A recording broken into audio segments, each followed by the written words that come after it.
secretário de Saúde do Sindicato, Carlos Lamarindo. Já me apresentar aqui, sou o Vinícius Reis, secretário das Relações Sociais do Sindicato, e que tivemos aí, junto com toda a diretoria do sindicato, correndo para organizar esse seminário importante. Obrigado, Júlio. Para fazer o debate sobre a nossa saúde e previdência, sobre a seguridade social, sobre os direitos fundamentais, sobre os princípios fundamentais que estão consignados na nossa Constituição e que estão em risco. E para falar um pouco sobre esse risco, a gente chamou aí alguns convidados, e eu chamo já para ficar aqui do nosso lado e para fazer o debate conosco, ex-ministro da Saúde, deputado federal eleito, Alexandre Padilha, está com a gente aqui? Está no telefone? Vai estar com a gente aí, vai sentar com a gente aqui, já está os plaquinhos. Ele vai ficar aqui, né? Vai acertar a cadeira disso aqui.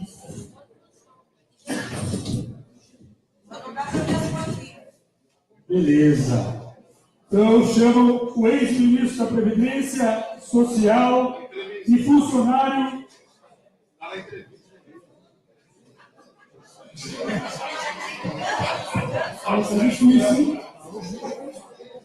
Vamos pela ordem aqui.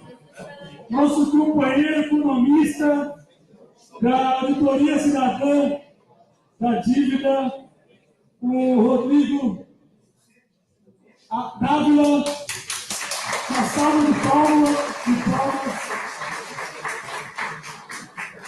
Dizer para vocês que está ao vivo aqui. Senta aqui que já está.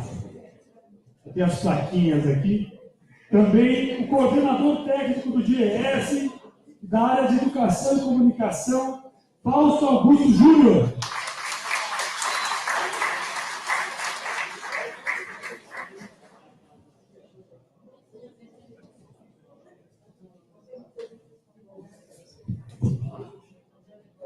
E para a gente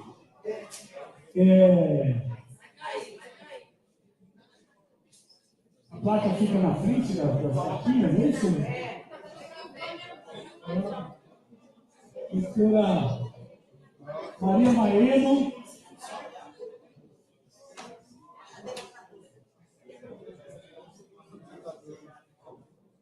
Resolvendo aqui mais uma solução que precisava de uma percepção dessa.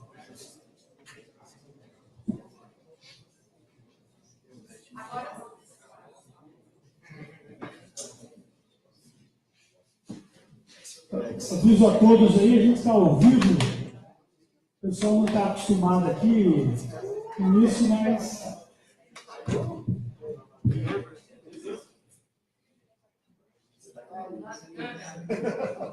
Senta ali, Gabas. Então, já sem mais delongas, convido aí, já para começar o debate, para falar um pouco para a gente da conjuntura e do enfrentamento que a gente tem para fazer, dos direitos fundamentais dessa defesa, o Fausto Augusto Júnior, pelo DIES. Isso. Esse microfone na sua frente. Tem uma apresentação? É mais fácil para ajudar. Legal. Bem, primeiro, boa tarde. Boa tarde a todos. Estou propondo a gente assistir a sua apresentação. Melhor, né? Claro. Não consigo ver.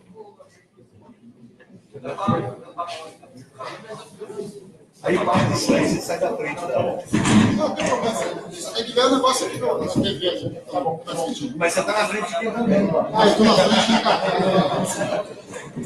Pô, Passa para cá. Não, então vamos lá, vai, gente. Primeiro, boa tarde de novo. Agora voltando ao script. Boa tarde. Boa tarde de novo. Queria agradecer em nome do Jazz ao convite. Bem, para mim é uma pressão danada ter dois ex-ministros da Previdência e da Saúde na mesa e não falar de Previdência e Saúde, vai fazer uma sacanagem. Mas tudo bem, faz parte da vida.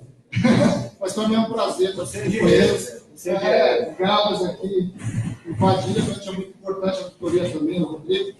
Bem, gente, a mim me coube fazer uma discussão mais ampla e depois vamos deixar os ministros falarem e detalharem um pouco mais. Eu queria começar o debate com vocês. Primeiro, que eu acho que é fundamental essa atual atividade. Por que eu estou dizendo isso? Porque é muito incomum nos sindicatos, no setor privado, a gente discutir esses temas. Isso é o normal. Eu estou acabando de vir do Sim Saúde, fui discutir exatamente isso lá no Sindicato dos Trabalhadores da Saúde. Bem, lá no Sim Saúde, na POS, a gente discute a questão dos direitos públicos o tempo todo. No setor privado, isso é um pouquinho mais raro, e é muito importante que os bancários estejam trazendo este debate neste momento. Controle o Rodrigo, por favor. Faz um pouquinho. A minha intenção com vocês é ampliar um pouco o debate, sair da caixinha propriamente dita, porque isso certamente o Gabas, o Padilha, tem muito mais competência do que eu para falar sobre isso. Mas eu queria colocar para vocês uma série de reflexões que nós vamos fazendo para tentar entender o que está acontecendo. Porque é fácil a gente se voltar para nós mesmos e na crise a gente pega um chicotinho ainda e diz que a culpa é nossa. Mas o que a gente está vivendo hoje no Brasil é muito, mas muito maior e está para muito além da nossa conjuntura brasileira. Compreender isso ajuda a gente a preparar não só a luta e a resistência, mas então, quanto mais importante do que isso, é preparar um novo projeto para se contrapor o que vem por aí. E esse projeto não é um projeto que nós vamos se contrapor só do ponto de vista de Brasil. Se nós ficarmos aqui, seremos atropelados pela história do capitalismo. A primeira coisa, rapidinho, que eu vou passar para vocês, é que existe uma conjunta de mudanças que vem acontecendo no mundo e que a crise de 2008 é fundamental para a gente entender. Se a gente não entender a crise de 2008, a gente não entende o que está acontecendo agora. Muito bem. Eu já vi, inclusive, aqui dos bancários falar da crise de 2008, há uns 10 anos atrás, 9 anos atrás, e a gente dizia que a crise de 2008 é a maior crise do capitalismo desde 29. O Márcio Postman está dizendo que é a maior crise desde o final do século XIX. Muito bem, se isso é verdade, a gente tem que olhar como é que as crises foram superadas. A crise de 29 foi superada com uma guerra mundial. 60 milhões de mortos e simplesmente a devastação de boa parte da base produtiva ocidental, principalmente europeia. Então, se é verdade que a crise de 2008 é uma crise tão intensa quanto, não dá para pensar que, primeiro, ela foi superada e não dá para pensar que ela será superada de maneira tranquila. O que nós estamos vivendo tem a ver com as consequências políticas de algo que vinha em crise desde o meandro dos anos 90, desde o final dos anos 80 para os anos 90, ao longo do tempo. Agora, tudo isso tem uma série de elementos que vão se complexizando. Uma delas é a revolução tecnológica. A revolução tecnológica está mudando boa parte do que a gente compreende pelo mundo. É muito difícil a gente imaginar. Nós estamos vivendo o mundo dos Jetsons, né? A gente fala do celular, olhando do carro. Só não tem carro voador ainda. Né? Mas a revolução tecnológica, ela está num daqueles momentos de quebra de paradigma. A última vez que isso aconteceu foi uma revolução tecnológica que começou nos anos 50 e explodiu nos anos 70, que foi a entrada da microeletrônica. Nós estamos no linear de uma quebra tecnológica, tanto do ponto da biogenética, do lado, a gente viu a história das gêmeas aí, das gêmeas chinesas, quanto do ponto de vista do que nós entendemos como sistema informacional. A entrada dos chamados computadores quânticos vão multiplicar por algo em torno de 1000 a velocidade do computador mais veloz que tem hoje. Isso vai alterar muita coisa, já está alterando. A reestruturação produtiva, que antigamente tirava o caixa, e tirava o cara da mão, né? Ou seja, o operador de máquina, ela começa a tirar os trabalhadores de nível médio para cima. Médico, advogado, contador, Vocês, na categoria de vocês estão vendo isso, boa parte dos investimentos já feito por sistema. Um cara pensar no investimento, ele trabalha os grandes modelos indicam o melhor investimento para fazer. Ou seja, isso está mudando muito e está retirando uma coisa fundamental da lógica da produção, que é a cabeça humana. Essa revolução tecnológica ela não é qualquer coisa, ela é disruptiva. E nós não sabemos onde ela vai nos levar. E não há dúvida que há uma corrida enorme em relação a ela. A outra coisa é que a lógica de globalização se acentuou e mudou drasticamente. Às vezes, nos bancos, a gente sente um pouquinho. Eu que venho da área da indústria, está dado. Hoje, a gente tem grandes cadeias globais. Não existe mais um produto que seja um produto americano, inglês, japonês. Eles são produtos globais que se utilizam de mão de obra e fatores de produção os mais interessantes onde estiver no mundo, sem nenhum problema. Então, é comum um americano ser atendido num call center na Índia. Absolutamente comum. Do ponto de vista da medicina, é assustador o que nós estamos vendo. É uma mudança muito rápida do que está observando.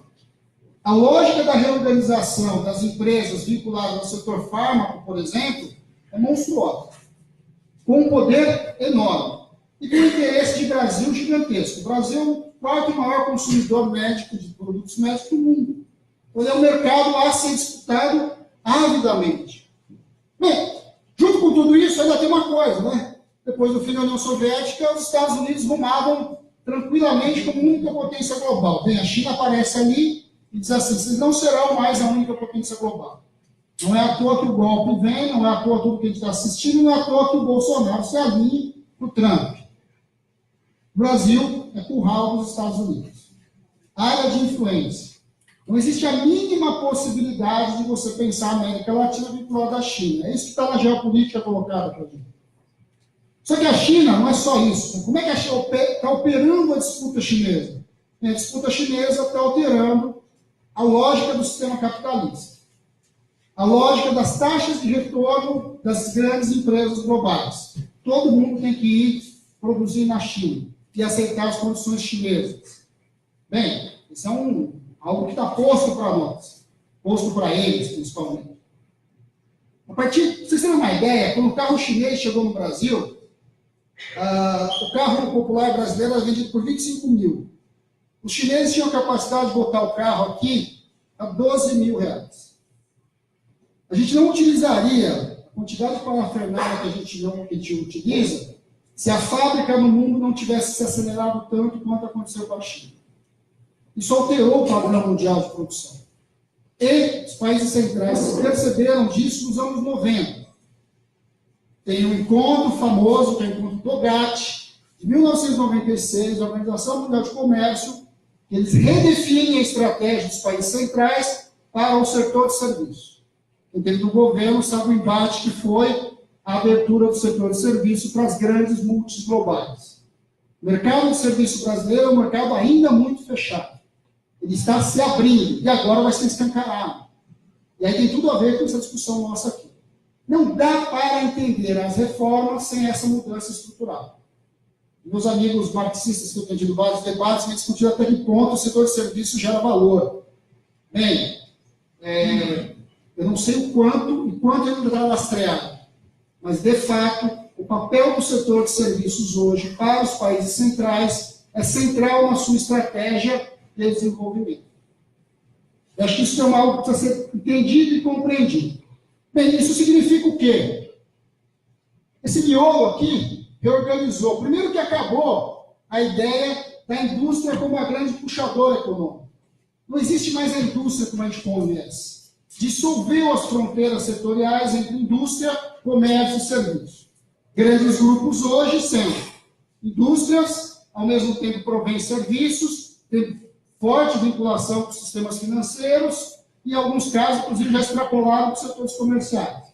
Grandes corporações hoje não são mais corporações deste ou daquele serviço.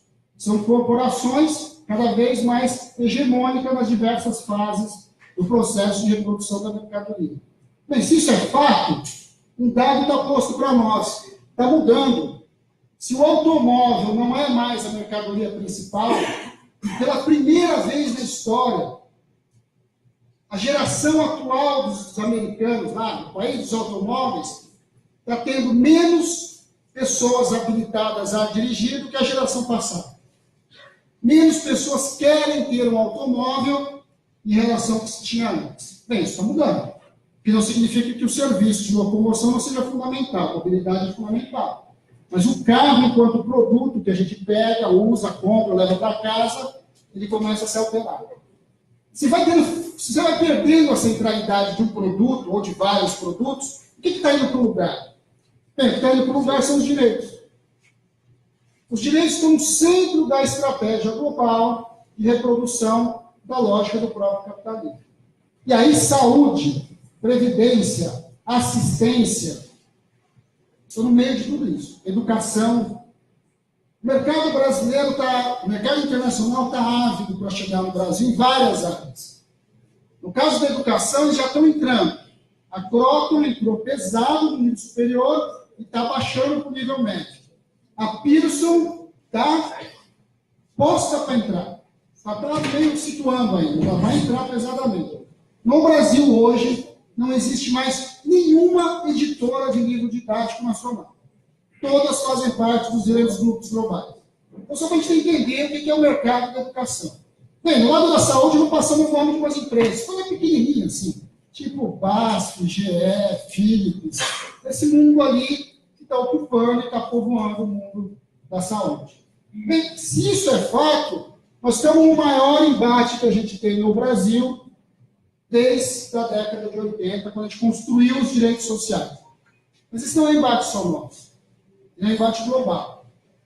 Pela primeira vez, desde 1948, a União Europeia permite a criação de um sistema europeu privado de previdência, vinculado a um grande grupo financeiro, maior do mundo.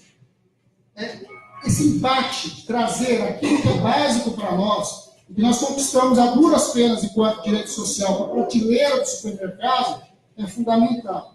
E aí, com isso, a gente entende melhor o que são as reformas. Né? Você pode falar, bem, quando a gente pensa nas reformas aqui, isso aqui é só o tema, hein, gente? Isso aqui vai piorar muito. Vai piorar muito. PEC do teto, reforma do ensino médio, privatizações, reforma da Previdência, reforma trabalhista e lei de terceirização. Bem, isso coloca para nós um desafio enorme. Boa parte disso daqui afeta fundamentalmente os direitos. Pesadamente. E no caso da Seguridade, vem a partir da reforma tributária, certamente, mudanças fundamentais nas contribuições, que mantém o que nós entendemos como Seguridade Social. Ou seja, olhar para isso, entender para onde está caminhando as coisas, para nós é fundamental. Não sei se vocês perceberam, mas algo que tem disseminando no Brasil hoje, aqui em São Paulo tem muito, são as clínicas de baixo custo. Bem, o que são as clínicas de baixo custo? As clínicas de baixo custo é o modelo chileno de saúde para a população de baixa renda. Cada um paga o que dá para pagar, R$70, R$50, R$150. Planos de saúde, eu nem trouxe os dados porque tem muito dado, né? Planos de saúde estamos falando aí de 47 milhões de brasileiros que estão trabalhando a partir dos planos de saúde. A discussão toda da reforma da Previdência, pela primeira vez teve a coragem do grupo de dizer que quer transformar em sistema de capitalização. O que a gente está vendo são grandes grupos ocupando fatias fundamentais da prestação de serviço dos direitos sociais aqui no Brasil. E não é só no Brasil. Isso é só para a gente avaliar um pouquinho, avançar como é que as coisas estão caminhando. Passa um pouquinho, por favor. Bem, a gente estruturou os direitos no Brasil de dois lados. Os direitos sociais universais e os direitos sociais contributivos. E os contributivos basicamente organizados a partir da referência do trabalho formal. No Brasil, a gente diz que a gente inverteu o que a gente chama de pirâmide de Marshall, né? Ou seja, os direitos sociais vieram junto com os direitos civis e direitos do trabalho. Muito cedo, na década de 30. E nós nunca conseguimos, de fato, desvencilhar. A saúde é um dos poucos exemplos que nós conseguimos tirar. Os mais velhos vão lembrar que você, para ser atendido no hospital, você tinha que ter a carteirinha assinada ou o carnezinho cor de laranja contribuído, o famoso NPS. Né? E aí, para quem não tinha, que era metade da população, ia para Santas Casas, de Misericórdia. Né? Era isso mesmo, Santa Casa de Misericórdia da Santa... aos pobres era dado a caridade e aos formais o direito. Isso parece mais longe hoje para a gente, mas não é. Esse exemplo aqui para mim é fundamental para a gente começar a pensar nisso. No Brasil nós temos garantido na Constituição a proteção à maternidade. Isso vale para metade das mulheres. A outra metade não tem o mesmo direito. Por quê? Porque de 4 a 6 meses a mulher empregada, para ter assinado o contribuinte do INSS, tem lá o direito à licença maternidade. Mas a mulher média, informal, não tem. Esse é um direito básico, né? Garantir o direito à maternidade. E hoje não é garantido para metade das brasileiras. Se a gente não compreender que esse conjunto de direitos que está vinculado a seguro-desemprego, INSS, FGTS, auxílios, vales, etc., eles são cindidos, eles são negados. A metade dos brasileiros, nós não entendemos muitas vezes porque talvez nós perdemos as eleições. Quem foi fazer campanha na rua esse ano e foi discutir reforma trabalhista, sentiu um drama que era discutir reforma trabalhista com um conjunto de pessoas que não têm nenhum desses direitos. E era muito difícil fazer um embate, inclusive sobre a Previdência, para um conjunto de pessoas que já tinham negado a ele o próprio direito. Então, esse é o miolo da nossa discussão. Se nós não conseguimos avançar para isso, dificilmente a gente consegue se comunicar numa lógica de reestruturação do mercado de trabalho que agora ela está ampliando isso.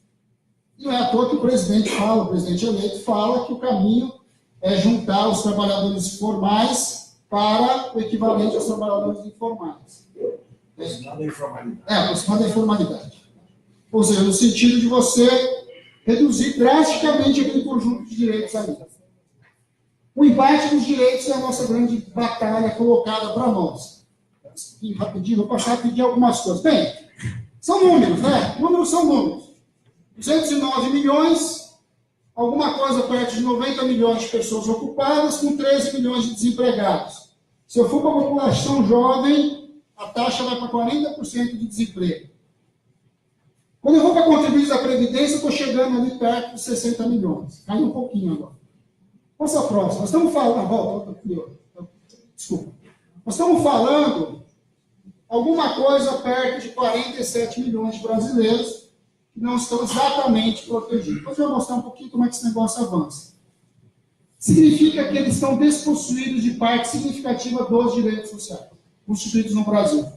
E aí isso ajuda a entender, muitas vezes, porque o movimento sindical, que é a estrutura formalizada da economia, tem dificuldade de conversar com esse outro lado da população e, de alguma forma, a direita capitalizou agora.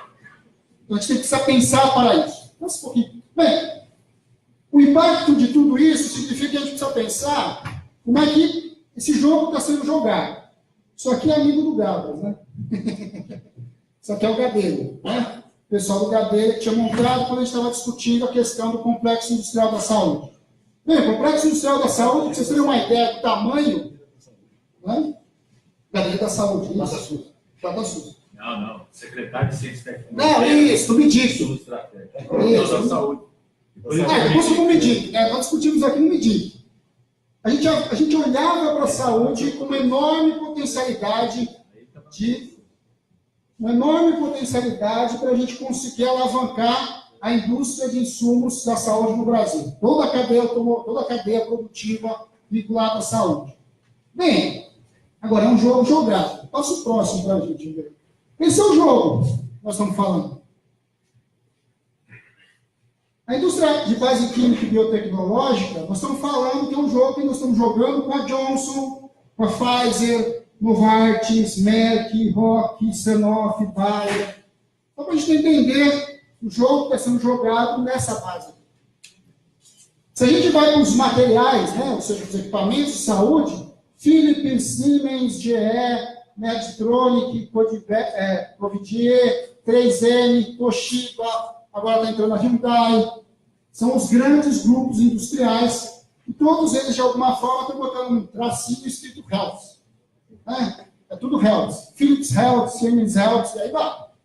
Ou seja, importantes empresas do setor metal mecânico de eletrônicos, e não só, estão centralizando parte do seu negócio na área de saúde. E esse é um embate que está posto para nós. E aí, quando eu vou para lá dos prestadores, McKinsey, Knight, CVS, AmeriSource, Cardinal, só um detalhe, todas americanas. As 10 maiores organizações privadas de saúde são americanas, no mundo. E esta aqui já é uma das maiores no Brasil, depois de ter comprado o Grupo Amil. É o maior empregador de saúde hoje no Brasil. Já chegou. A segunda, que corre rápido, que comprou o Grupo Notre Dame, é um grupo americano de capital venture. Bem, esse embate nós estamos jogando. E esse é um jogo que a gente tentou enfrentar ao longo do governo Lula, e por isso isso aqui está vinculado com a política industrial, e que agora vai para o mercado.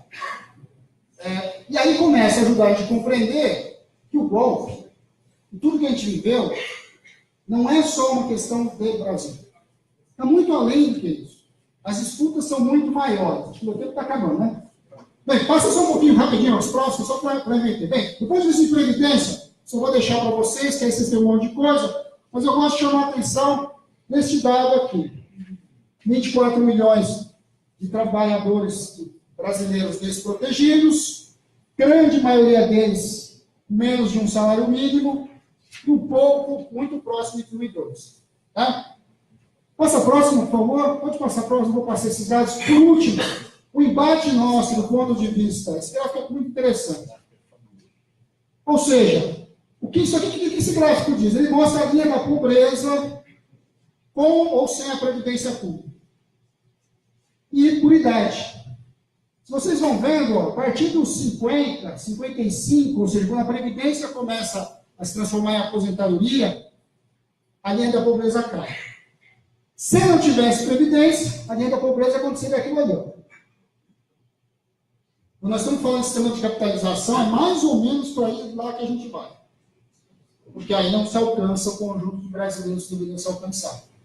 Mas, ao mesmo tempo, vai ajudar o financiamento dos grandes bancos nacionais e internacionais. Passa só para me concluir, vou passar rapidinho, vou entrar nesse detalhe, passa mais uma próxima.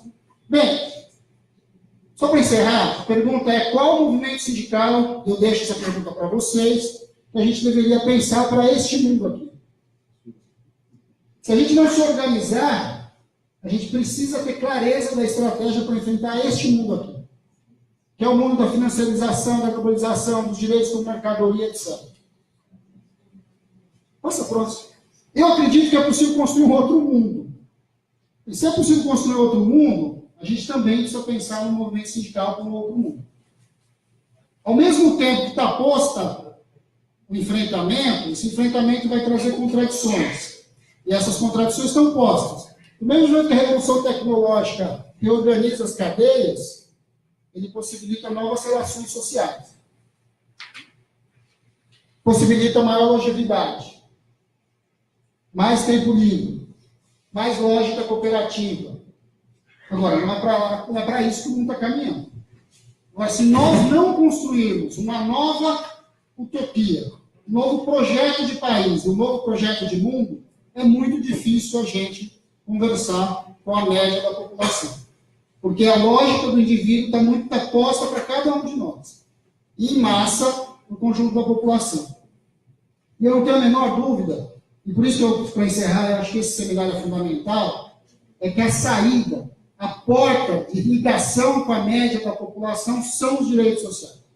Os direitos sociais organizam, juntam a classe trabalhadora. Se a gente conseguir uma nova narrativa de recuperar o que foi com a construção do SUS, por exemplo, ela possibilita a gente se reconectar com a média da população, que inclusive não tem direito. Agora, não tem jeito, gente. Eu preciso brigar pela licença maternidade da gestante que não contribui para o INSS. Não tem jeito. Se a gente não fizer esse movimento, você não reconecta. Ah, vou falar, mas vai quebrar a Previdência. Não, cara, nós vamos brigar com uma outra lógica. Uma outra lógica, inclusive, de financiamento da Previdência, que o Galo fala mais para frente. Se nós não reconectarmos os direitos sociais aos sujeitos, conseguir denunciar o processo de mercadorização daquilo que foi o direito conquistado no Ocidente, pós-Segunda Guerra, e no Brasil pós-Constituição, nós não nos conseguimos reconectar com a base, e muito menos os sindicatos tradicionalmente corporativos que representam os trabalhadores formalizados. Enfim, só para fechar, essa é um pouco a ideia que a gente tem trabalhado e que a gente tem colocado. Para concluir, não se faz isso por meio só dos sindicatos. Se não fortalecer as organizações verticais, em especial a central sindical, este debate está fadado a ser atropelado. Porque as categorias tradicionalmente vão defender a sua visão corporativa, o seu direito, e serão cobrados pelos trabalhadores por isso. Cabe à central fazer essa luta. Agora, para a central fazer essa luta, os sindicatos precisam fortalecer a central. O que nós estamos vendo hoje, com a crise sindical, é o oposto. Os sindicatos estão caminhando para o enfraquecimento das centrais, para tentar salvar a sua própria pele, não compreendendo que neste movimento de enfraquecimento das centrais, eles estarão loteando a própria existência sindical. Gente, espero ajudar e estou aqui para o debate, quero poder ajudar aí nas conversas que estão aqui com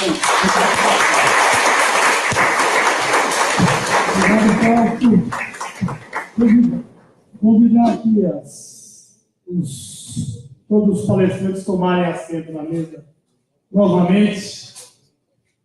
Você vai apresentar aqui também, né, Rodrigo? Você vai apresentar? Vai. E, Carlão, você tem que avisar para me dar o tempo, Carlão. Gente, aqui foi o Fausto passou para a gente agora uma análise de conjuntura. Agora com vocês, o Rodrigo Vieira, que vai colocar um pouco para a gente o que é a dívida pública. A gente falou um pouco das contas, ele vai falar um pouco da relação do orçamento, né, Rodrigo? E vai colocar um pouco da relação do orçamento com a vida do brasileiro. Nossa palavra já direto para o Rodrigo. A gente começa essa primeira parte do debate com 20 minutos. Depois, vamos abrir para o pessoal falar e a gente vai ter uma consideração final, tá?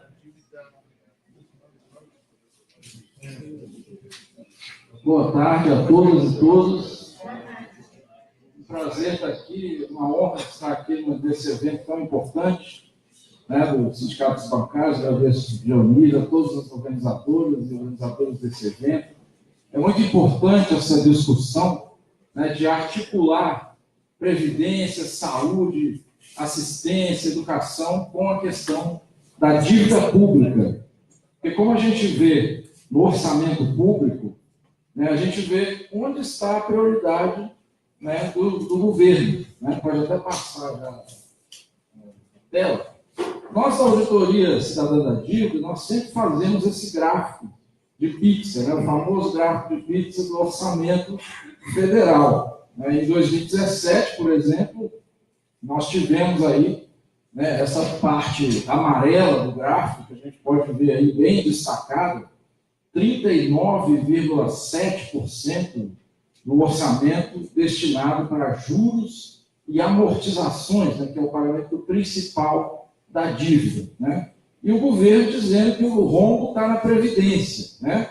Previdência é aquela parte verde à direita que tem 25,66%, ou seja, se gasta menos com a Previdência, que beneficia dezenas de milhões, né, de brasileiras e brasileiros, se gasta menos com isso do que com a dívida pública, que beneficia principalmente, né, grandes investidores, né, e bancos. Né? Então a gente começa a entender qual que é realmente o verdadeiro rombo do orçamento. Né? E aí é interessante a gente observar também os contra-argumentos, né? Sempre que a gente fala em dívida pública, né, com o governo, ou com analistas neoliberais de direita, ou com aqueles famosos blogs, né, de ultradireita, né, eles sempre gostam de ficar dizendo, né, que a dívida não tem por que questionar, não tem problema nenhum. Né? Eles atacam também esse gráfico, dizendo que um dos argumentos mais comuns, né, que eles usam, né, para esse gráfico é que nessa parte amarela, né, nós consideramos a chamada, o que eles chamam, né, de rolagem ou refinanciamento da dívida. Né? O que seria isso? Né? Isso é o que ocorre quando o governo tem que pagar o principal da dívida e ele não tem recursos para pagar. A dívida é tão grande, a taxa de juros é tão grande, né? O governo não tem recursos, né, dos tributos, né, para pagar os juros e a amortização que está vencendo. O que ele faz? Ele toma novos empréstimos, né, e aí com esses novos empréstimos ele paga o principal da dívida. E aí os neoliberais gostam de dizer o seguinte: não, mas isso aí, quando você toma uma nova dívida para pagar a dívida velha, isso aí é só uma troca de dívida velha por nova, não envolvendo um custo efetivo para o Estado. Né? Só que qual que é o problema desse raciocínio? É que quando nós investigamos essa questão lá na CPI da dívida, que a gente vai até colocar aqui depois na nossa apresentação, o governo ele contabiliza, né, o pagamento de grande parte dos juros da dívida, dos juros, né, como se fosse principal rolado. Ou seja, se toma novos empréstimos, na verdade é para pagar juros principalmente, não é para pagar o principal. O principal se paga também, mas com outras receitas. Por que eu estou falando isso? Porque sempre vem esse argumento: porque vocês consideram rolagem. Mas o governo considera grande parte dos juros e contabiliza como se fosse rolagem, aí fica fácil, né? Quem mascara as estatísticas, fica fácil de dizer depois o que é uma coisa e o que não é. Depois do debate, quem quiser aprofundar essa questão, né, porque é importante. Né? Toda vez que a gente coloca esse gráfico, sempre muitos analistas costumam, né, principalmente os analistas de direita, né, costumam vir com esse argumento. Agora, o que eles acabam confessando? Né? Eles acabam confessando que uma das grandes potencialidades, né, de arrecadação de um país é o quê? É o endividamento. Um país ele pode se endividar, ele pode emitir moeda, ele não é como uma família. Ele pode cobrar tributos sobre grandes fortunas, ele pode mexer na política, né, onde que está indo os recursos. Né? O governo tem essa capacidade. E no Brasil, né, infelizmente, né, não se tem um tributo sobre grandes fortunas, né? O governo ele não utiliza a capacidade de emissão de moeda para investir na atividade produtiva e também o endividamento que o governo tem feito tem sido usado para quê? Para pagar juros da própria dívida. Ou seja, todas as potencialidades econômicas que vários países que hoje são ricos, né, entre aspas, lá do norte usam, né, déficits orçamentários, endividamento, isso o Brasil não utiliza para desenvolver o país, para investir no país. Aqui no Brasil se utiliza isso para quê? Para pagar juros da própria dívida. Então estamos num círculo vicioso onde a maioria das riquezas nacionais é utilizada para abastecer essa parte amarela do gráfico. Então a gente pode até verificar, por exemplo, a área da saúde, né, que é a parte imediatamente embaixo da Previdência, né, 4,14%. Ou seja, o que se gastou em 2017 em saúde é pouco mais de 1/10 do que gastou com a dívida pública. Né? A gente poderia pegar, por exemplo, a assistência social, que é o tripé, né, da Seguridade Social, assistência, previdência e saúde, 3,35%, menos de 1/10 do que se gasta com a dívida pública. Então a gente começa a entender qual que é a prioridade do governo. Né? É atender à Previdência? É atender aos direitos sociais? Não é. Infelizmente, a gente vê que é o pagamento dessa dívida pública. Pode passar.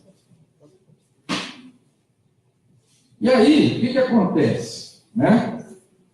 O que a gente poderia logo questionar? Né? Mas a dívida pública ela não serve para abastecer o governo de recursos para investir?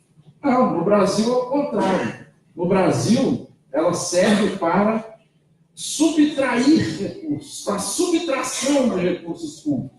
Por quê? Porque essa dívida, como a gente vai ver logo a seguir, ela é uma dívida que vem de quê? De juros sobre juros. Essa dívida, né, como a gente vai colocar logo depois, ela não serviu para se investir na saúde, na educação. Ela vem de juros sobre juros. E o maior beneficiário, setor financeiro. E o pior, ainda se utiliza desse círculo vicioso que eu coloquei agora, para quê? Como instrumento de chantagem para a implementação de reformas, né? Previdência, privatizações, porque a dívida está explodindo, tem um déficit, então nós temos que fazer a reforma da Previdência, temos que privatizar tudo porque não tem dinheiro. Né? O discurso é sempre esse. Não tem dinheiro, não tem como.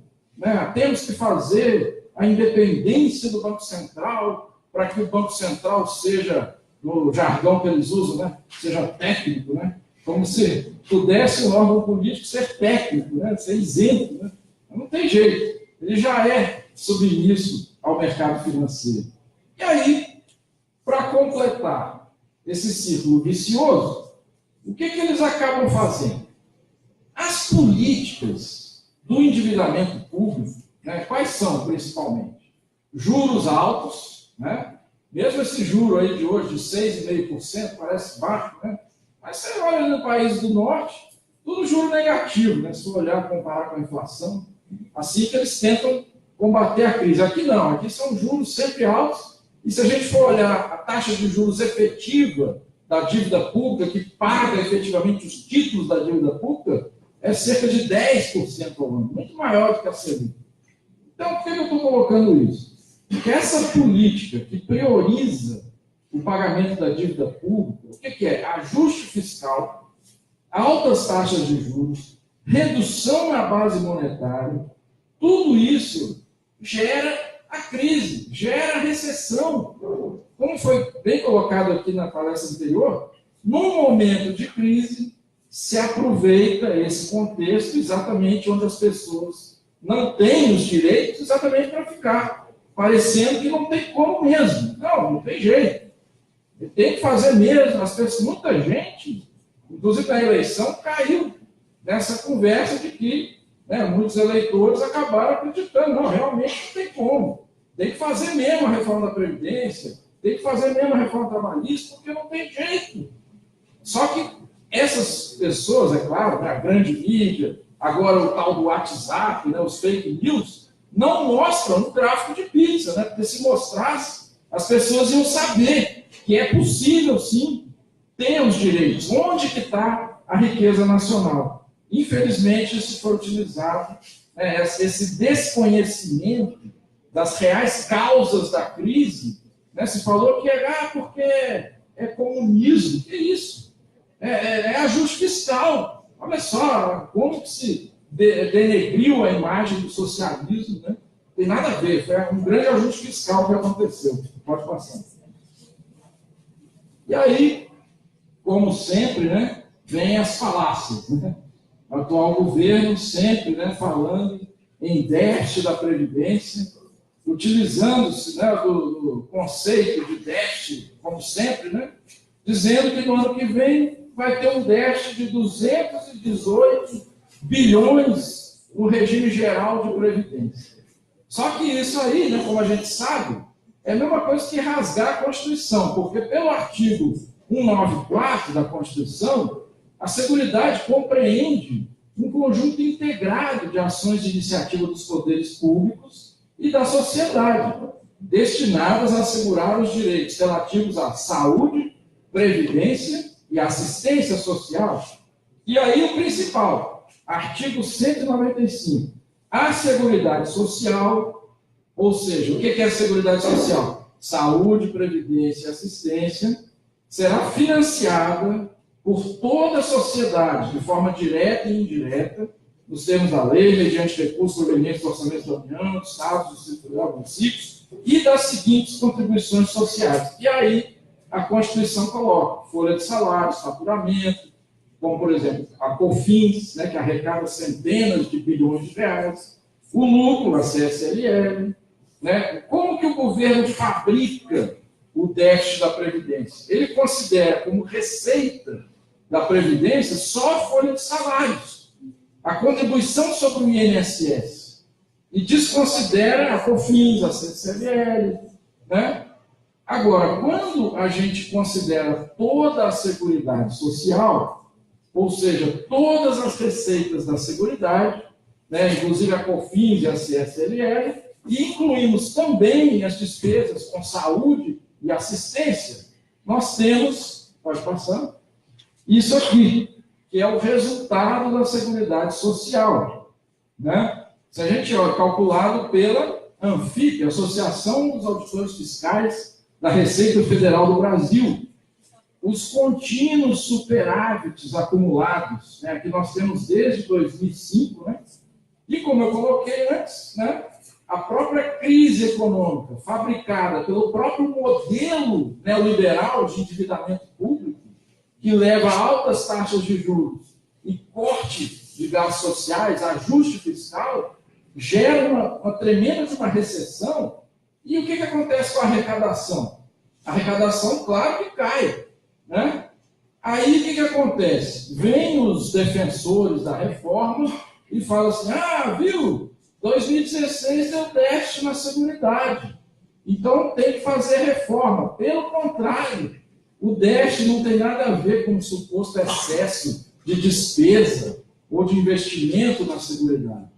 O déficit tem a ver com queda na receita, devido a uma política recessiva, né? Então, os diagnósticos, né, eles são viesados de uma forma a justificar a reforma. Mas quando a gente olha o superávit acumulado da Seguridade Social, desde 2005, a gente vê que tem mais de 1 trilhão de superávit acumulado nos anos anteriores. Não é por outra razão que, se a gente olhar a conta única do Tesouro, hoje, na data de hoje, o que o governo tem em caixa, né? Lá, pronto para gastar. Ninguém fala isso, a grande mídia omite que hoje no caixa do Tesouro Nacional existe 1,2 trilhão de reais no caixa.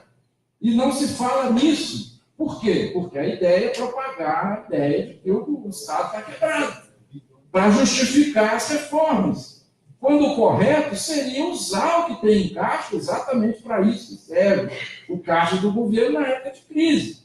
Exatamente para investir. Só a tributação sobre esse investimento já equilibraria o déficit. Ou seja, tudo isso é um grande círculo vicioso, né? Faz o ajuste fiscal, aumenta o juro, cai a arrecadação, aí dá déficit. Aí diz, viu, deu déficit, tem que fazer reforma, tem que cortar, tem que fazer essa emenda nefasta 95, a do congelamento dos gastos sociais, dos investimentos sociais, por 20 anos. Isso não existe em nenhum país do mundo. Congelar investimento social por 20 anos. Isso é um absurdo, principalmente quando a gente olha que o problema não é o excesso de gasto, o problema é a queda na arrecadação e, como eu coloquei, a falta de uma reforma tributária, né? Precisa tributar os ricos, precisa tributar o setor financeiro, né? E, obviamente, precisa, como a gente vai colocar agora, auditar a dívida pública, né? Agora eu vou passar algumas telas, pode passar essa, pode passar mais uma, eu vou avançar aqui, pode avançar, né? Essa aí, eu só vou relembrar aí a proposta que está sendo colocada, né, que é o regime de capitalização, que a gente ouve aí o Paulo Guedes sempre defendendo, né? A proposta do governo é exatamente reduzir os direitos, né, da Seguridade Social, da Previdência, para empurrar as pessoas para a capitalização, é claro. Eles querem isso. Né? E aí, obviamente, que vem, né, os custos de transição. Como é que vai financiar isso? Os atuais aposentados hoje são sustentados pelos atuais trabalhadores. Se os atuais trabalhadores passarem a contribuir para um fundo, quem vai financiar os atuais aposentados? Aí eles vão dizer, aumentou o déficit, tem que fazer mais reforma. É tudo uma grande armadilha. Além do mais, previdência é sinônimo de segurança, não de risco, né? Porque a capitalização ela é incerta. Né? O Chile que diga. Né? Pode passar. Bom, aí vem o governo e fala, mas vocês são irresponsáveis. Vocês que defendem rever a auditoria, fazer a auditoria da dívida, vocês, na verdade, estão querendo fazer o calote, vocês são irresponsáveis. Se tem uma dívida, você tem que pagar. Né? Ele sempre vem com esse discurso. Né? Mas nós não defendemos calote. Nós defendemos a auditoria para responder todas essas perguntas que estão aí. Somente uma auditoria pode responder. Pode passar. No Brasil, a auditoria da dívida está prevista na Constituição Federal de 88. No plebiscito popular do ano 2000, mais de 6 milhões de votos, ou seja, 6 milhões de pessoas votaram não ao pagamento da dívida sem a realização da auditoria prevista na Constituição.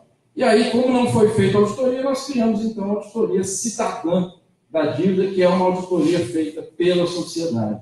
Conseguimos a CPI da dívida pública, né, em 2009, 2010, mas não conseguimos aprofundar na análise. Por outro lado, né, porque a CPI foi muito pequena, muito curta, né, e não conseguimos aprofundar para fazer uma verdadeira auditoria. Mas descobrimos muita coisa. Né? Eu sei que já está terminando aqui o meu tempo, mas passa 2 telas para frente, mais uma. Vejam só, qual que é a grande questão, né, sobre a dívida pública. Hoje em dia nós temos essa tal de dívida interna. Né? E o que é dívida interna? É o que o governo deve em reais. Né? Porque tinha a tal da dívida externa, agora foi reciclada. Né? Agora nós temos a dívida interna que também beneficia os estrangeiros. Né? Os estrangeiros vêm aqui também ganhar com a dívida interna. Né? Mas o principal disso aí é responder uma perguntinha simples. Né? Como é que uma dívida, sabe, de 86 bilhões de reais no final de 94, para, por exemplo, em 2015, para 4 trilhões de reais? Como que pode uma dívida sair de 86 bi para 4 tri em 20 anos? Né? Essa é a grande questão. Por quê? Aí vem o governo e fala, viu, está aí a prova. Tem que fazer a reforma da Previdência. Gasta muito com a Previdência, gasta muito com a saúde. Tem que fazer a PEC do teto de gasto. Senão a dívida vai explodir. É sempre esse o discurso. Será verdade? Né? Nós, da Auditoria Cidadã da Dívida, fomos investigar. Pegamos, por exemplo, como se comportaram as contas públicas de 95 a 2015. Né? Pegamos, de um lado, a arrecadação tributária, né? E, de outro, os gastos sociais. Tudo, previdência, servidores, educação, toda a segurança, tudo, todos os gastos. Chegamos a uma simples conclusão, que a arrecadação tributária nesse período foi maior do que todos os gastos sociais. E sabe em quanto que foi maior? O simples valor de 1 trilhão de reais. E aí a gente começa a descobrir, mas como? Isso, no jargão dos economistas, se chama superávit primário. O superávit primário feito nesses 20 anos foi o quê? 1 trilhão de reais. E mesmo assim a dívida se multiplicou por 40 vezes. E agora eles falam que para resolver o problema da dívida tem que cortar mais. Já cortamos 1 trilhão. O que está por trás disso? uma simples constatação de que essa dívida ela não tem nada a ver com um suposto excesso de gasto social. Já provamos. Não é verdade que se gastou muito mais do que se arrecadou, como os neoliberais gostam de dizer. Na verdade, o que aconteceu? Juros sobre juros, né? E aí tem muitas coisas aí que nós temos que investigar. Por que essas taxas de juros são colocadas dessa forma? Poderia-se dizer, porque se a taxa de juros fosse menor, a inflação iria explodir? Né? Sempre tem. Os neoliberais sempre têm um contra-argumento, né? Se a gente vai reclamar da taxa de juros, eles vêm lá e falam, mas se abaixar a taxa de juros, a inflação explode. Qual que é a historinha que está por trás dessa teoria econômica? Que, na verdade, não é teoria, isso é um panfleto neoliberal. De que a inflação no Brasil existe porque as pessoas consomem demais. Onde já se viu isso? Numa crise dessa? Quando a gente foi investigar, a gente viu que a inflação no Brasil é o que é? É preço administrado pelo próprio governo, é o gás, é energia, gasolina, transporte público. O que adianta subir juro para abaixar preço administrado pelo próprio governo? Não adianta nada. Pode botar o juro lá em cima e não vai cair o preço da energia, não vai cair o preço do gás, porque é preço dado por decreto. Então, só isso já mostra toda a ilegitimidade da política de juros e vários outros itens que a gente podia colocar aqui, né, no debate. Quem quiser pode perguntar. E o último item, vou passar, que é importante a gente debater aqui, que é o último argumento deles. Né? Porque eles podem até dizer, não, tudo bem, vocês têm razão, mas se não pagar a dívida, o prejudicado vai ser nós mesmos. Esse é sempre o argumento que os neoliberais adoram falar. Né? Será verdade? Nós começamos a investigar. O Tesouro Nacional tem umas planilhas lá que são totalmente viesadas, né? Porque eles omitem grande parte da dívida pública que beneficia os grandes investidores, os bancos. Né? Eles gostam de falar, né? O Tesouro gosta de falar, não, essa dívida é só 20% dos bancos. Só 20%. Né? Porque eles omitem grande parte da dívida pública. Quando a gente considera toda a dívida interna, a gente vê que os bancos, né, o que os próprios bancos investem, não é a pessoa física, é o banco, né? 41%. Mais os estrangeiros, que também não tem nada a ver com a gente aqui, 9%. Né? Seguradoras, 3%. Também tem uma certa ligação aí com o setor dos bancos. Somando essas três fatias, já dá mais da metade da dívida que está na mão dos banqueiros, dos estrangeiros ou da seguradora. Nós não somos banco, né? Nós somos pelo contrário, nós estamos aqui no sindicato dos bancários, nós não somos banqueiros. Né? Então, nós não estamos na parte azul, não estamos na parte vermelha, nem na parte verde. Aí vem o governo e fala, mas olha só, o fundo de investimento, olha ali, 21%, você que sobra um pouquinho de dinheiro do seu salário, você deposita no fundo de renda fixa lá, então você também é credor, né? Eles gostam de dizer isso. Né? Tá certo. Fizemos um requerimento de informações, com base na lei de acesso à informação, queremos saber quem são esses beneficiários finais. Né? E aí vem o governo e fala, não, sigilo bancário. Nós não sabemos quem são eles. Né? Diz que não sabe, mas depois vem falar vocês mesmos. Então, para de falar, pô. Não responde quando a gente pergunta, oficialmente, então para com isso. Vou falar esses fake news, né, que somos nós, poder até ter uma migalha lá, mas isso é a grande estratégia de legitimação da dívida. Se dá uma migalha, né, para os trabalhadores, para depois dizer que beneficia todo mundo. Né? E o último caso, né, que eles gostam muito também de falar, né, porque se não pagar a dívida, vai afetar os fundos de pensão. Né?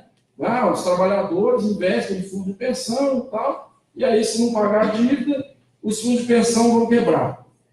Aí eles mostram esse dado aí da Previdência. Tem 19% da dívida pública interna federal que está nas mãos de entidades de previdência. Aí a gente vai investigar, mas espera aí, que entidades de previdência? Eles misturam aí tanto os fundos de pensão, que são as entidades fechadas, como as entidades, a previdência aberta, que qualquer um vai lá e coloca. Pode chegar um bilionário lá e fazer um fundo privado de previdência. Quem sabe a previdência do Meirelles, né, que ele ganha lá mais de 200 mil por mês do Banco de Boston, quem sabe não está ali também? Não sei. Fizemos requerimento de informações e o governo fala que sigilo bancário, não pode mostrar. Então, fica difícil, né? Quando a gente vai ver os dados lá da Secretaria de Previdência Complementar, né, os dados do que os fundos de pensão, aí sim, fundo de pensão investe em renda fixa, né, não é nem dívida pública, considerando toda a renda fixa, não chega a metade desses 19. Então, quando a gente considera a dívida como um todo, a auditoria da dívida ela serve também para se segregar, né, os grandes beneficiários dos pequenos. Né? A auditoria ela serve para isso também. Né? Então, para concluir, né, pode passar, né, para não ficar só no diagnóstico, né, a gente tem também algumas propostas de ação. Né? A primeira, claro, é essa que nós estamos fazendo aqui, o conhecimento da realidade, saber quem é o inimigo. Né? Por exemplo, nos últimos anos, ou na eleição, se falou que o inimigo do problema da crise é porque é comunismo, não tem nada a ver. Essa política aí de agora é ajuste fiscal. Não tem nada a ver com isso. Como se o problema fosse o excesso de gasto social, porque não tem jeito, porque tem déficit. Não. O inimigo é exatamente o setor financeiro. Né? Que as pessoas, se soubessem disso, né? No Equador, por exemplo, em 2007, foi eleito o governo que prometeu fazer auditoria da dívida. Né? Imagina isso aqui no Brasil. Mudaríamos completamente a realidade política. Mobilização social consciente, né? Que é o segundo passo, e as ações concretas, pressão sobre os governos. Nós, da Auditoria Cidadã, temos formado núcleos nos estados, temos um núcleo aqui em São Paulo, né? Vou deixar o nosso contato aqui na próxima tela, que inclusive, né, tem alguns presentes aqui, que até tem feito atividades de panfletagem, pega a área de maior circulação da cidade, monta a banquinha lá, distribui os materiais, mostra o gráfico de pizza. Né? Por exemplo, mostra para as pessoas, você sabia que o governo está querendo fazer você trabalhar até os 65 anos e tem que trabalhar fichado por 40 anos para não ter desconto no valor da aposentadoria? Coisas assim bem práticas, né? Que as pessoas vão entender a ideia e ver que o problema não é que é impossível garantir direitos, é possível se mudar a política. Não é que não tem recurso, o problema é para onde está indo o recurso, né? Então é basicamente isso, né? Eu deixo o nosso contato, auditoriacidadã.org.br. Né? Eu sei que aqui na apresentação a gente passa rapidamente, mas na hora do debate a gente pode aprofundar essas análises. Né? Agradeço muito a oportunidade de estar aqui, né, aos sindicatos bancários. Uma honra estar aqui com esses palestrantes tão ilustres, tão competentes aí para analisar a conjuntura. É uma honra para mim estar nessa mesa. Agradeço muito a oportunidade. Obrigado a todos.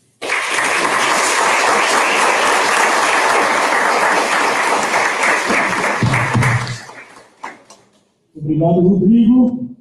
Eu acho que agora eu consigo compor a mesa aqui, né, Gabas?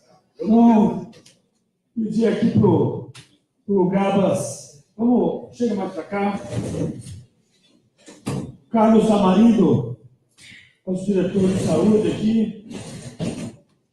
Alexandre Padilha. Ao final, a gente vai ter sessões. Gente, de princípio eu cheguei a falar, eu acho que eu falei muito rápido. A gente vai O pessoal está fazendo as exposições, cerca de 20 minutos. Agora eu quero reafirmar que é 20 minutos, viu?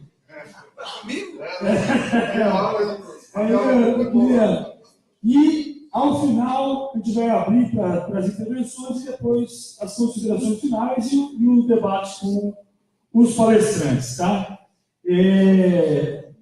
Na sequência aqui, já passar para a palavra do Alexandre Padilha, que está com a gente aqui, um painel aqui, SUS, a importância da saúde universal, o contexto atual e a questão dos mais médicos. Com você. Boa tarde a todas, boa tarde a todos. Eu como sou a favor do exercício ativo, sinto lhe dizer, Gabas, que eu também tenho uma apresentação. Você também vai ter que descer da mesa, todos vocês. Eu também trouxe um conjunto de slides. Vamos lá, gente. Ânimo! Perdi a barriga aí, gente. Então, agradecer muito ao Dionísio, agradecer aos sindicatos bancários, a todas as companheiras e companheiros ao convite. Essa é a primeira coisa que eu quero dizer. A segunda é o seguinte: eu vim para falar de saúde e previdência. Obviamente que eu falo da pergunta, a gente falar do SUS, então. Vou trazer a apresentação aqui para vocês. Eu acho que é importante dialogar sobre isso, porque a gente não precisa se convencer entre nós da importância da previdência pública. A gente precisa convencer os outros.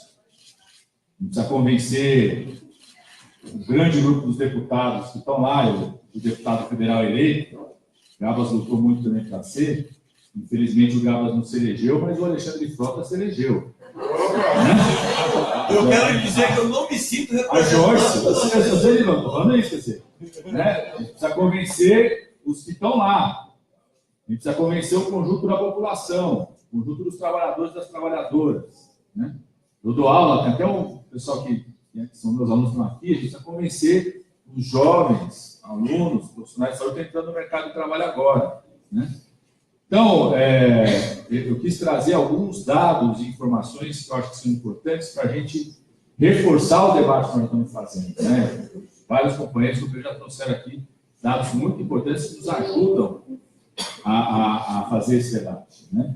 E, sobretudo, eu quero falar um pouco daquilo que o Fausto falou, porque a gente tem ouvido da população. Outro dia, eu fui ministro, fui candidato, mas continuo toda semana atendendo uma unidade básica de saúde. Outro dia eu estava lá na Copa da unidade básica de saúde e o comentário ali do pessoal da técnica de enfermagem, dos enfermeiros, é o seguinte: se eu pudesse investir, se eu pudesse pegar o que eu contribuo para o INSS, botar num banco lá, deve ter recebido alguma propaganda do Gabas, ou do Itaú, do Bradesco, né? De algum desses, né?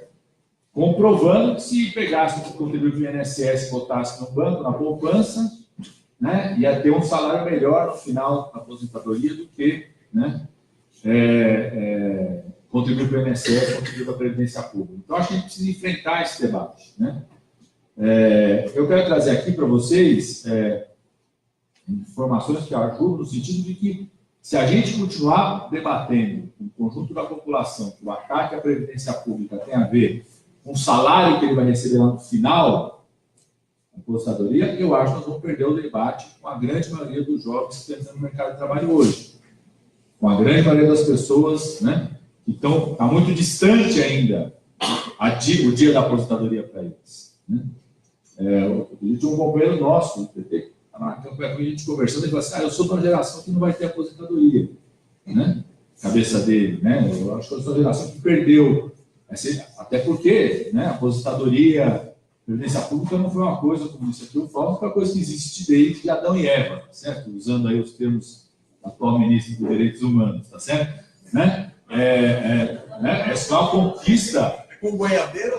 Com goiabeira. É só uma conquista da humanidade, né? Um período muito recente da nossa história. Né? É um debate muito recente, se for pegar o conjunto da história humana. Né? É basicamente uma conquista importante da segunda metade do século XX, se for pensar no conjunto dos países. Ou seja, durante milênios, o mundo viveu sem o direito à aposentadoria, sem o direito à previdência pública. A gente tem a segunda metade do século XX, Ou seja, 50 anos em todo esse tempo, onde passou a ser um direito absorvido por todos nós, como se fosse uma coisa. Então, uma coisa é um intervalo na história da humanidade. Né? Eu acho que a gente precisa fazer esse debate, porque é esse debate que tem em jogo. Né?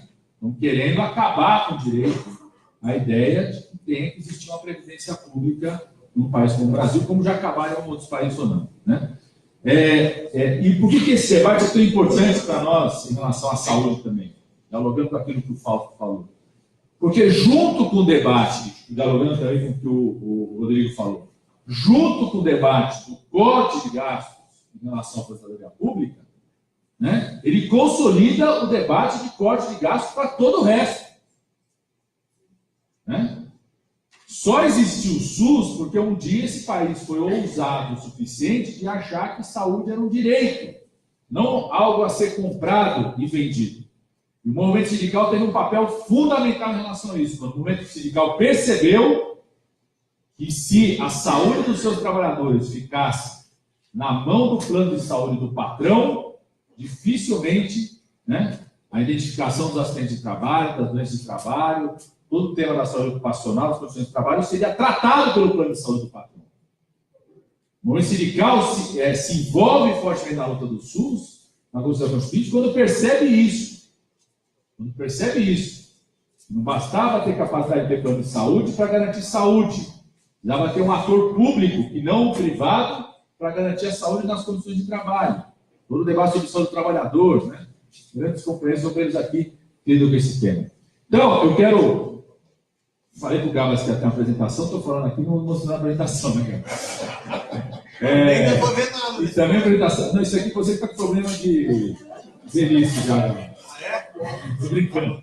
Está difícil mesmo de chegar. Estou brincando. Né?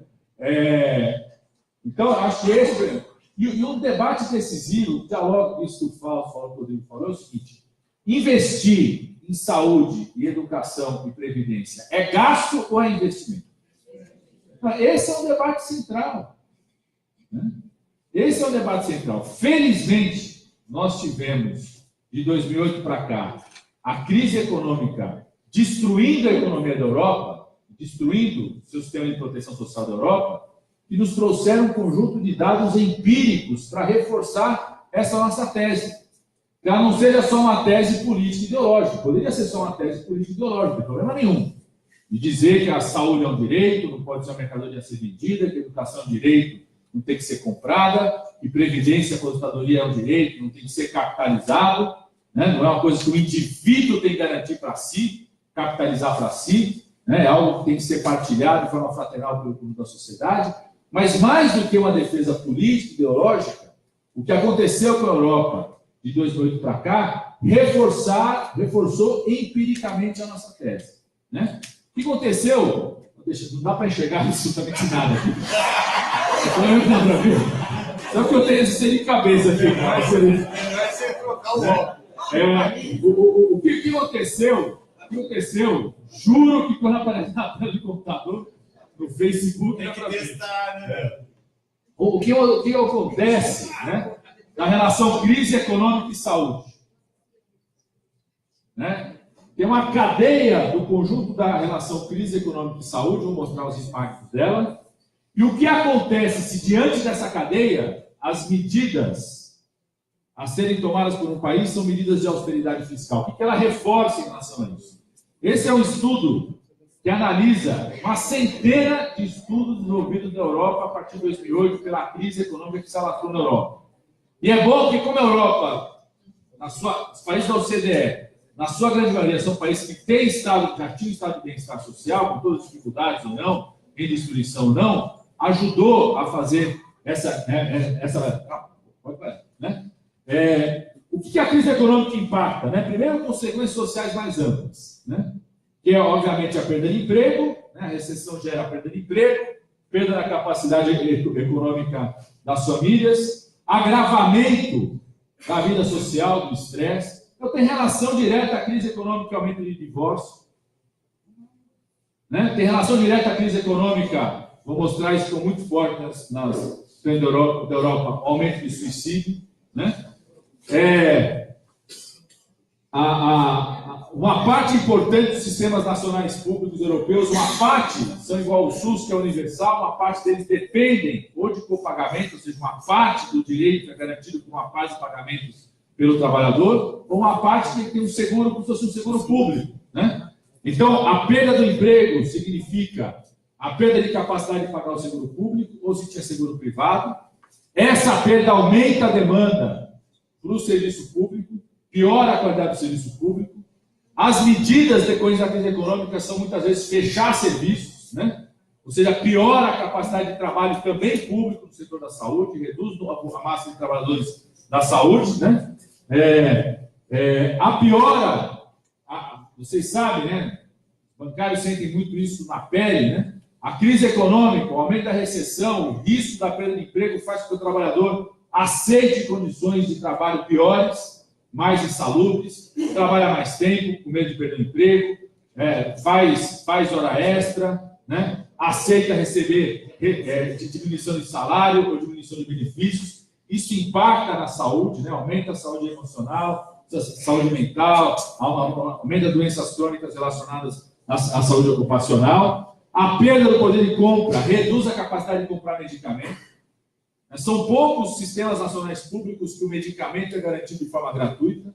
Mesmo os sistemas nacionais públicos europeus, quase todos os medicamentos são comprados pelo indivíduo. Então, perde a capacidade de comprar o medicamento, impactando fortemente na saúde, né? Com consequências muito graves. O que a agenda da austeridade fiscal na Europa fez diante dessa crise? Os países que apostaram nisso apostaram em piorar essa cadeia, né? Aumentando o corte de gasto, reduzindo emprego e destruindo a capacidade dos sistemas nacionais públicos, né? Pode passar o próximo. O que esses dados empíricos mostraram que é muito importante, né? Depois eu vou deixar a lista dos estudos relacionados a isso. Mostraram duas coisas. Crise econômica piora a situação da saúde, certo? Se você ataca essa crise econômica com redução dos gastos, piora ainda mais. Você deixa de gerar economia, fecha serviço público de saúde, reduz investimento na área da saúde e piora ainda mais a situação da saúde. Agora, o que é importante? Esses estudos mostram o quê? Os países que adotaram essa política tiveram a sua recuperação econômica após-crise de 2008 mais lenta.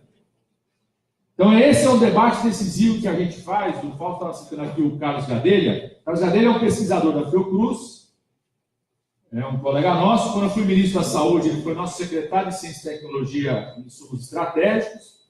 Depois, quando saiu do Ministério, ele foi para o MIDIC junto com o Pimentel. Hoje ele voltou, depois do golpe, voltou para a Fiocruz. Foi coordenador do programa de governo da área da saúde do Ciro Gomes, então companheiro que nem né? Apoiou outras candidaturas, é um grande companheiro. Qual que é o grande conceito que o Paulo está mostrando, que o Carlos Gadelha mostra? Existe um complexo de serviços, de indústria, de inovação tecnológica no campo da saúde, que tem no campo da educação também, e que a aposentadoria, de certa forma, mobiliza isso por aumento da renda na grande parte da nossa população, né?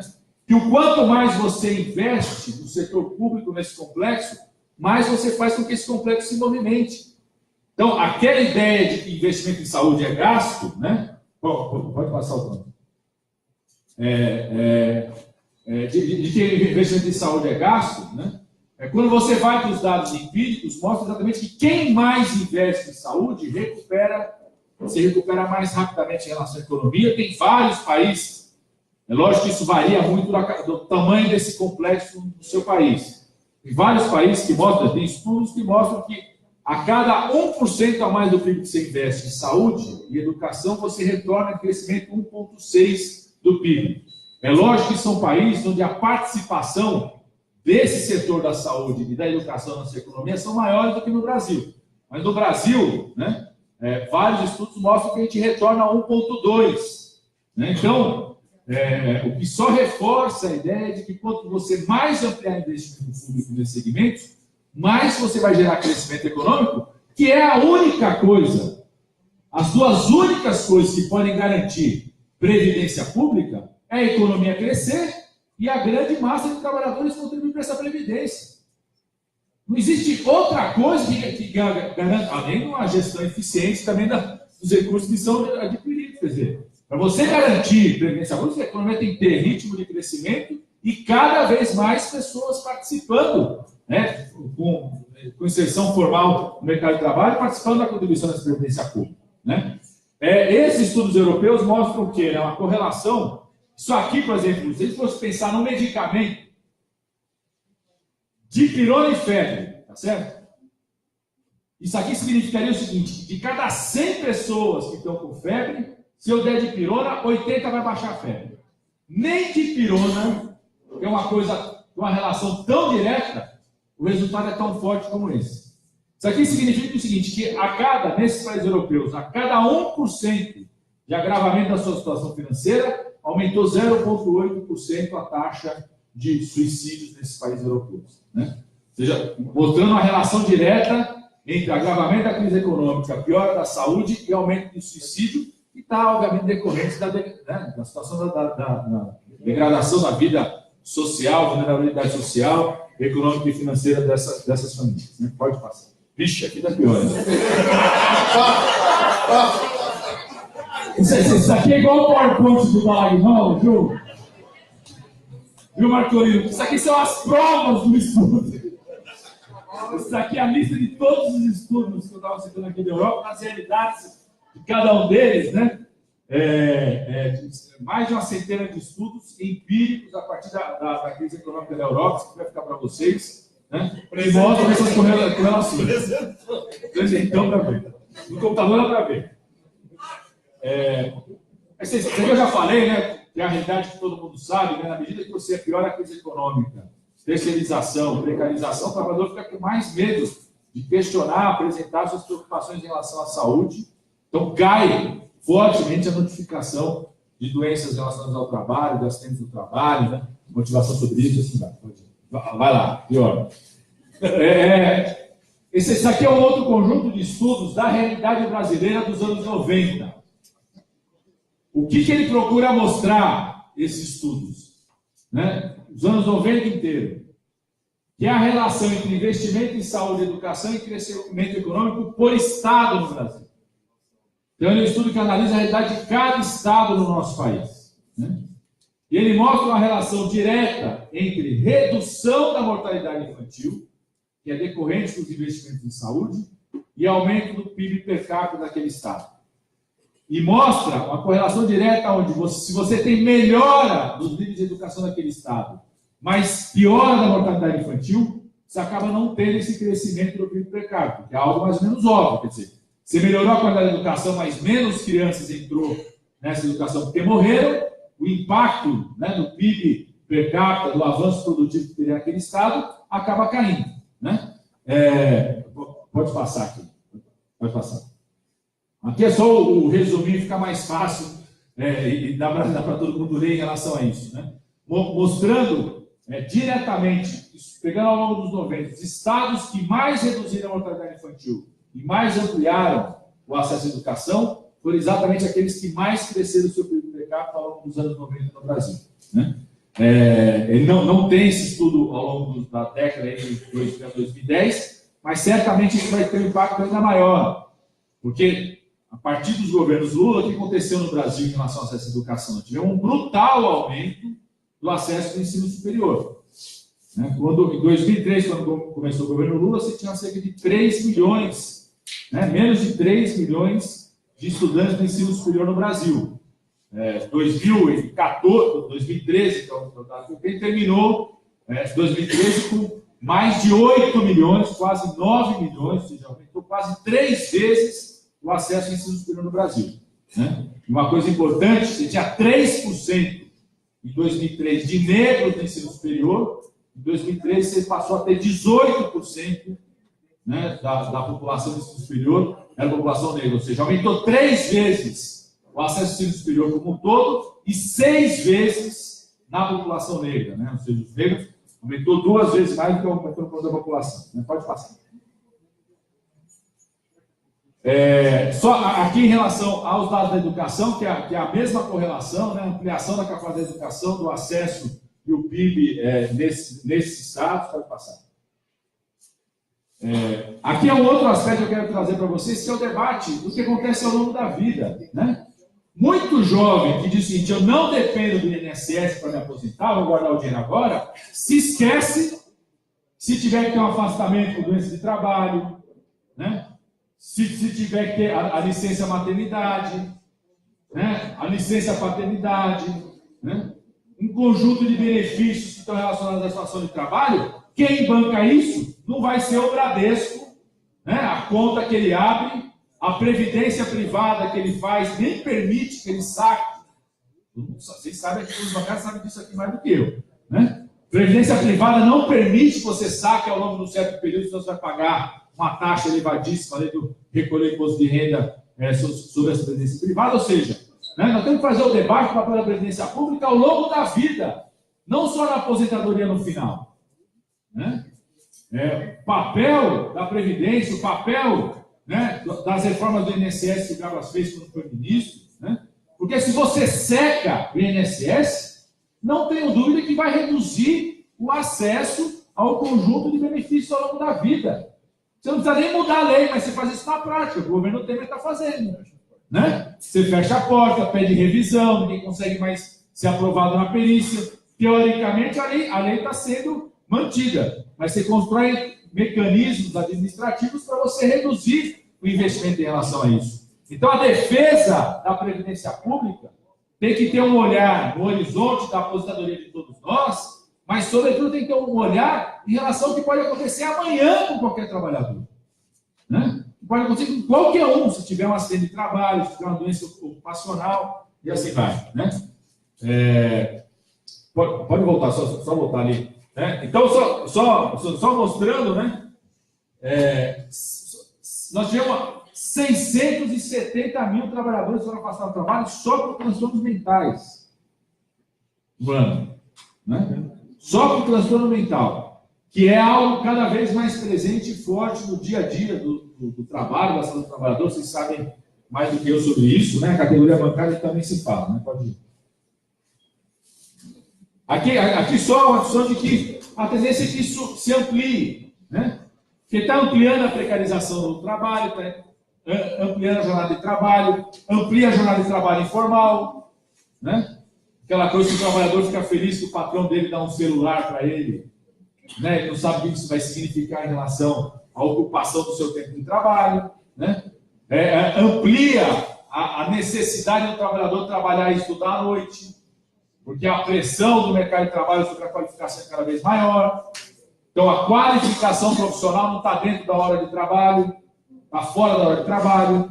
Piora a situação nas cidades, o que faz com que o deslocamento do trabalhador, né, para estudar à noite, né, faz com que ele fique mais tempo dentro do trabalho, porque para a gente, tempo de deslocamento, né, quem é da saúde do trabalhador sabe, mais do que isso está definido isso, né, que a hora do tempo de deslocamento faz parte, né, do nexo de saúde e trabalho. Então, o tempo de deslocamento entre o trabalhador estar no local de trabalho, ou ir para estudar, ir para casa, piorando a realidade das cidades, só aumenta, né, a pressão sobre isso. Ou seja, a nossa tendência é aumentar cada vez mais os transtornos mentais no espaço do trabalho. Só vocês saberem, a região metropolitana de São Paulo, ela é considerada pela Organização Mundial de Saúde uma região de maior prevalência de transtornos mentais do mundo. Uma parte somos nós, corintianos, que somos um bando de louco, tá certo? Somos um bando de louco. Mas a região metropolitana do mundo com maior prevalência. Quando eu era secretário de saúde aqui, o Dionísio sabe desse dado, que eu já falava isso para ele. Em 2015, nas farmácias públicas municipais, não estou contando aqui as farmácias estaduais, os hospitais estaduais, nem as farmácias privadas, foram dispensados, em 2015, 150 milhões de comprimidos antidepressivos, antipsicóticos e ansiolíticos, né? Nas farmácias, não estou contando toda a rede estadual, nem toda a rede privada de hospitais, e nem as farmácias privadas. Ou seja, cada indivíduo que vive na cidade de São Paulo em 2015 tomou de 10 a 15 comprimidos, ou antidepressivo, ou ansiolítico, ou antipsicótico, né? Nas nossas unidades básicas de saúde, de 30% a 32% dos usuários das unidades básicas de saúde usam hoje antidepressivo, ansiolítico ou antipsicótico, né? Então, isso vai só ampliar, vai só aumentar, né? Em relação a isso, né? E o grau dessa relação com o afastamento de trabalho é enorme, e afasta ao longo da vida, né? Não é um afastamento lá na aposentadoria, né? Pode dar, que eu acho que é hoje. Aqui só um dado da importância, né, da relação com o movimento sindical, que é um dado do CRT da Zona Leste, né? Que mostra o quê, né? Isso aqui é no ano, 17 mil casos de concessão de afastamento, ou seja, isso aqui se afasta, tem uma renda garantida, né? Porque é trabalhador formal, contribui com o INSS, acaba com o INSS, começa a diminuir isso. O serviço de saúde indica o afastamento, volta a ter fila no INSS para não ter que atender o afastamento, né? Ou a perícia do INSS vai lá e revê. O Gabas tem dois caras que mais brigou com o médico no Brasil, eu e o Gabas, certo? Eu, quando criou mais médico, e o Gabas tinha um problema sério com os médicos do período. Ponto eletrônico. Né? Então, aqui a importância, viu, Maria? 31% dos encaminhamentos do centro de referência vinham dos sindicatos. Né? A importância da articulação, da participação, de Dionísio sempre trabalhando muito isso, a presença dos sindicatos nos conselhos de centro de referência do trabalhador, e assim vai, né? 20% vinha do serviço de saúde, né? Isso já cresceu bastante. A gente teve durante muito período, ainda tem, né? Subnotificação do serviço de saúde. O profissional de saúde não estabelece a relação nexo causal entre a situação de ocupação, situação ocupacional, e 13% de demanda espontânea, né? Pode ir. Só aqui, né? Já momento de crise econômica, de corte, de recessão, reduz a notificação. Não é que reduz a acidente de trabalho, mas reduz a notificação, pelos dados que eu estava dizendo para vocês. No Brasil, ficou como 4 no ranking mundial em acidente de trabalho segundo a OIT. Vamos lá aqui. Isso aqui é o último. Isso aqui teve muita repercussão. Eu acho que a gente tem que potencializar ainda mais essa repercussão, que é a outra ponta do ataque à previdência pública, né? A previdência chilena é o modelo defendido pelo presidente eleito Bolsonaro e pelo seu presidente, tem dito o tempo todo, né? Que quer fazer, né, regime de capitalização absolutamente privado, que o Chile é referência para ele, né?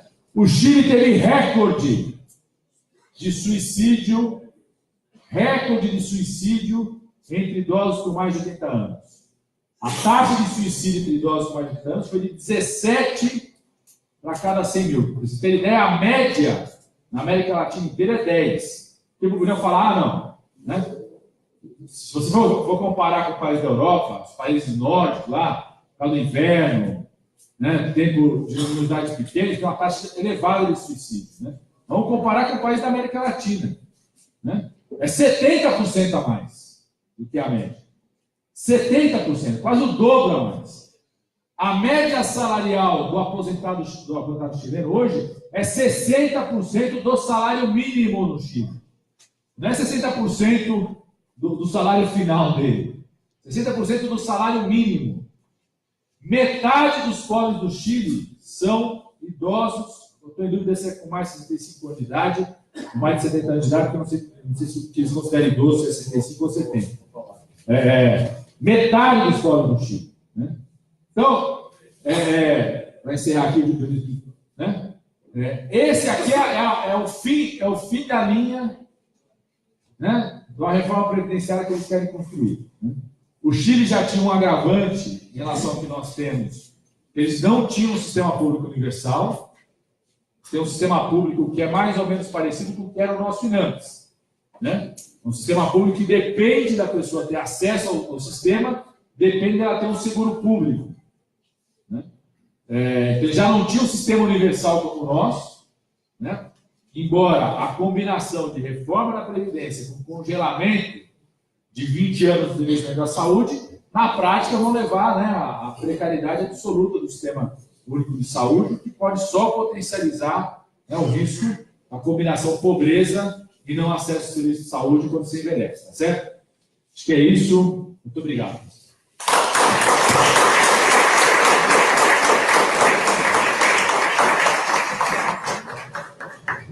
Valeu, Padilha. Chamar o pessoal. Agora pode, Galas. Agora pode. A não ser que você tenha uma apresentação. Aí, esse número que o Alexandre Padilha trouxe para a gente do suicídio mostra o que o cinismo do sistema financeiro que defendeu o Pinochet, que já o regime já matou muita gente, e o cinismo do sistema financeiro que defendeu ele e a capitalização da Previdência pode fazer, está matando gente até hoje lá no Chile, né? Então, eu acho que sem mais delongas, aliás, o pessoal passou para a gente aqui a presença do nosso vice-presidente da CUT São Paulo, o Tafarel, Valdir Fernandes, eu ia falar, ninguém sabe quem é, né, Tafarel? Está aqui com a gente, o Antônio Padre, da CUT São Paulo, está aqui com a gente, o Antônio Padre, do PT de Santo André, também está aqui com a gente. O Antônio Padre, cadê o Antônio Padre? Levanta a mão só para a gente saber quem é. O Antônio. Deve ter passado por aqui, foi o tesoureiro da minha campanha. Ah, é? Davi Basso passou, está te procurando aqui. Davi Basso, da Previ, também está com a gente aqui, Kardec, da PCF São Paulo, Marcos Saraiva, dos bancários do Ceará. Então, uma visita ilustre aqui, bancário do Ceará, está aqui com a gente. Adriana Magalhães, também da CUT São Paulo, está aqui com a gente. E aí eu passo, acho que tem mais gente aí depois, passar o nome das entidades, do pessoal que está com a gente, e já passo para o Gabas para dar continuidade.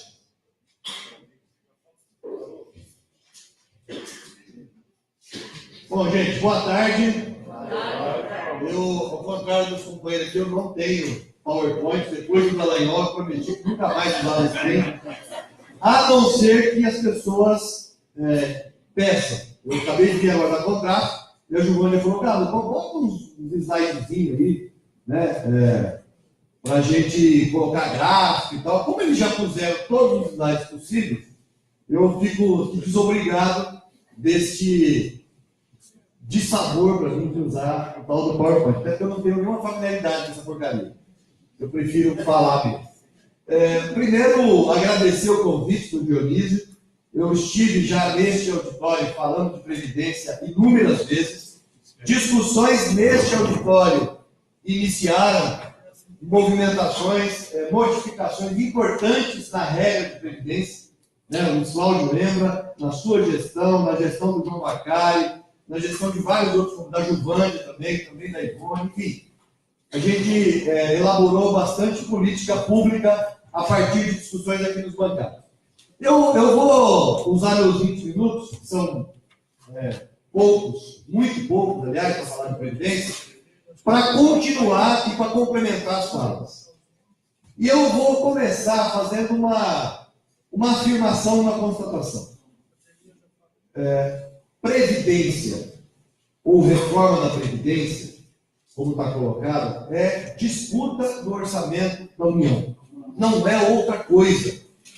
Porque a gente, nos 14 anos que ficamos no governo, eu entrei no primeiro dia e saí junto com a Dilma no Palácio Alvorada. Eu fiquei todo o governo do PT na Previdência, fui ministro do Lula, fui ministro da Dilma, perdi a conta do número de vezes, porque sempre fui vice-ministro de quase todos os ministros, e fui colega do Padilha em mudanças importantes que a gente fez. Quando o Padilha era meu vizinho de prédio, a gente batia a bola, e muita coisa andava por essa relação próxima, porque vocês não pensam que relação dentro do governo é fácil. Não é. O ego é grande, a disputa de espaço é grande, e a disputa neoliberal dentro do nosso governo foi grande, né, Padilha? A gente tinha que vencer. Nós, da área, nós dividimos o governo seguinte: eram os com alma e os sem alma. Nós éramos do lado de casa da rua, que era com alma, que é a área social. A área econômica era a área sem alma. Lembrando que em alguns períodos. Em alguns períodos, teve o primeiro que vendeu para o diabo. Deus me livre. Nos tempos da goiabeira é difícil, né? Depois que Jesus subiu na goiabeira, está difícil. Mas sempre houve uma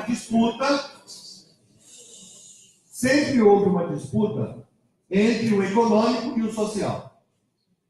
E, especialmente no governo do presidente Lula, a área social tinha muita força. Muito. A gente conseguiu alguns avanços importantes, especialmente nesse governo. E eu não vou comparar ou fazer comparação A, B ou C. É que, no período do presidente Lula, a sustentação social da tese era muito mais forte. Para parar por aí, para não entrar em comparações. Mas por que eu falo que é uma disputa do orçamento e nós não aproveitamos, aí também uma análise minha, nós não aproveitamos o período de 14 anos para intensificar e para fazer esse disputa. Nós acabamos entrando na lógica do sem aula, que é o seguinte: precisamos equilibrar a Previdência. Precisamos da sustentabilidade da Previdência. Eu não tenho dúvida disso. Claro que ninguém tem uma Previdência desequilibrada. A partir do quê? A partir de qual modificação? Depois de muito apanhar, caiu a nossa ficha de que a gente não podia ficar nessa lógica. E é por isso que a gente não avançou muito mais em reformas da Previdência. Nós fizemos reforma na Previdência? Claro que fizemos. Vamos lembrar aqui. Começamos o primeiro governo do Lula, 2003, com a PEC 41. Hoje eu admito que a gente não precisava ter investido tanta energia na PEC 41. Era importante modificar a Previdência dos servidores? Aqui está falando com vocês um servidor. Era importante. Foi importante fazer aquilo, em que pese que se não tivesse feito, olha só, eu tenho 53 anos, 35 anos de contribuição. Eu não posso me aposentar. Ainda bem. Nem sei se me aposentaria. Vou confessar que eu acho que não. Porque eu ia ficar com vergonha. Dadas as condições da sociedade. Eu não posso hoje porque nós fizemos a reforma. Agora, nós devíamos ter investido toda aquela energia na reforma política. O mundo seria outro. Ah, mas nós mandamos a reforma. Eu sei que nós mandamos, né, Patinho? Mandamos a reforma em 2003, mas nós não investimos toda a energia do mundo como investimos na reforma da Previdência. E passamos da reforma da Previdência. Seria inimaginável essa reforma com outro partido que não o PT no governo. Por que isso? Porque a reforma que nós fizemos fez com que, a partir de 2012, e só a partir de 2012 que nós só conseguimos regulamentar a reforma de 2012, qualquer servidor público que fizer concurso público, de qualquer poder, executivo, legislativo, judiciário, Ministério Público, tribunal, qualquer um, que fez concurso, vai se aposentar com R$ 5.645, com o teto do regime geral. Nenhum outro partido do país faria essa reforma a não ser o PT. Nós conseguimos uma proeza. Ah, mas você está doido? É contra o servidor público? Não, não é contra o servidor público. Unificar o teto não é contra o serviço público. Quem? Ah, tá bom, eu fiz concurso para juiz, eu quero me aposentar com meus... Aliás, não é 39, viu? Saibam vocês que a média de salário do judiciário é 86. Não é 39. Claro, tem... Uma hora eu posso contar com mais detalhes, mas juiz recebe 3, 4 salários, sendo que só um é submetido ao teto, por causa da substituição de vaga. Uma tese aí, eles criaram, que funciona. Então a média de salário é bem alta. Mas não fosse a nossa modificação, esses caras iam se aposentar com 86 pau. Vai se aposentar com 5.645. Mas se ele quiser mais, paga a previdência complementar. Fechado. Que nós criamos. Então nós fizemos modificações importantes no sistema. Só isso, o déficit da previdência do regime próprio da União bateu 80 bi. Sabe quanto? Em 2034 ele vai atingir o auge, porque tem um custo de transição. Quando você cria um regime próprio, você aumenta no início a despesa, você tem que pagar a aposentadoria e mais a contribuição para a previdência complementar. Mas ela atinge o seu auge em 2034 e começa a cair. Em 2045, 44, 45, nós temos zerado o déficit do regime próprio dos servidores da União. Isso para o país, para a sociedade, é uma maravilha. Você tira 80 bi ano de recurso e iria para pagar a aposentadoria dos caras que ganham acima do teto. Então, essa modificação nós fizemos. No regime geral, fizemos algumas modificações importantes. 2003, dobramos o teto. Era R$ 1.200, nós passamos para R$ 2.400. Essa nós apanhamos dos bancos demais. Né? Por quê? Porque quando você aumenta o espaço da proteção pública, você diminui o espaço da proteção privada. A Previdência aberta perdeu o espaço. E aí vieram para cima de nós. E nós mantivemos, não teve problema. Eu não vou falar aqui das modificações. O INSS, claro, o Padilha lembrou bem, gestão é importante. Nós fizemos gestão. Podíamos ter feito mais? Poderíamos ter feito mais. Perdemos algumas oportunidades, inclusive dentro das centrais sindicais, inclusive dentro do movimento sindical, inclusive por falta de entendimento e preparo dos trabalhadores. Maria Maia se lembra quando a gente implantou o nexo técnico-epidemiológico, que é o reconhecimento do acidente do trabalho por nexo da doença. Isso aí foi um grande avanço. A Maria me mandou o primeiro resultado, foi o nosso, aumentou em 450% as notificações. Falei, pô, beleza, esse é o caminho. E agora? Temos que mexer nas perícias. Mexer nas perícias não era um negócio não era simples, é um negócio muito complicado. Você mexe numa corporação, a Padilha brincou, mas hoje eu sou o inimigo número 1 da perícia médica, que é uma injustiça deles, mas porque a gente implantou gestão e fez gente que não queria trabalhar. E aí isso teve consequências. Mas quando nós criamos isso, faltava mexer no sistema de perícia médica. Criamos um grupo de trabalho, Previdência, Trabalho e Saúde, com gente nomeada por nós. Gente, vai lá, abre o sistema e faz o sistema. Não teve resultado. Olha que chance que nós perdemos de implantar um sistema que de fato funcionasse. Mudou muita coisa boa, mas perdemos chance. Só isso só para dizer que a gente também perdeu oportunidades, por falta de ação nossa. Agora, em relação à reforma, eu vinha defendendo desde 2003, quando fizemos a reforma do regime geral, que nós precisávamos discutir a Previdência, aliás, fizemos do próprio, a Previdência do regime geral dos servidores e dos militares. E nós vamos mexer. Aí, a central, especialmente a CUT, que é a minha central, falava o seguinte, desde o Arthur, desde o Marinho, cara, você está louco falar em reforma da Previdência. Reforma não quer dizer retirar direito. Nós precisamos reorganizar a fonte de financiamento. Por que eu dizia isso? Porque que havia já um movimento natural, e é um movimento que não é ruim, é um movimento da evolução da sociedade. A gente vai ter que encaixar, que é tecnologia. Substituição de gente por tecnologia. Isso nós não vamos conseguir barrar. Nós vamos aumentar a ganho de produtividade, nós vamos fazer um monte. Nós vamos aumentar tempo livre, você tem razão, falso. Nós vamos aumentar tempo livre, não podemos trabalhar 15, 18 horas por dia. Você pega nos países da OCDE, você pega, por exemplo, na Itália, muito dos trabalhadores trabalham 6 horas por dia. Tem que reduzir jornada. Agora, a gente só faz isso se tiver avanço na organização do mundo do trabalho e do mundo da proteção social. E é uma disputa com o capital. É uma grande disputa com o capital. Então, eu dizia o seguinte, eu uso a minha experiência. Bancário na década de 80. 83, 84, trabalhava no Mercantil de São Paulo. Quem foi bancário nessa época vai lembrar como é que era, gente. Eu de Araçatuba, imagina. Quem tinha uma Burroughs elétrica era top. Não, a minha era manivela. Às vezes eu pegava a elétrica, mas era manivela. Eu era caixa. Você fazia no banco atrás, aqui, ó, pegava, descontava cheque, continha aqui atrás. Cheque compensado, separava maior, menor, fazia conferência. Gente, era manual. Ou seja, a agência nossa lá, era Duas Portinhas, tinha 400 empregados. Bancário, nós éramos um exército. Hoje, eu imagino a estimativa que tem aí 20 e poucos por cento do que tinha lá atrás. A pergunta é, os bancos, nós perdemos 80% da base, da massa salarial. Os bancos perderam 80% do lucro? 80% do faturamento? Claro que não. Então, olha só, olha a conta de padeiro. Se você perdeu 80% da massa de trabalhadores, você perdeu 80% dessa arrecadação sobre folha. Nós vimos que a Seguridade, ela tem várias fontes de financiamento, artigo 195, o Fausto mostrou.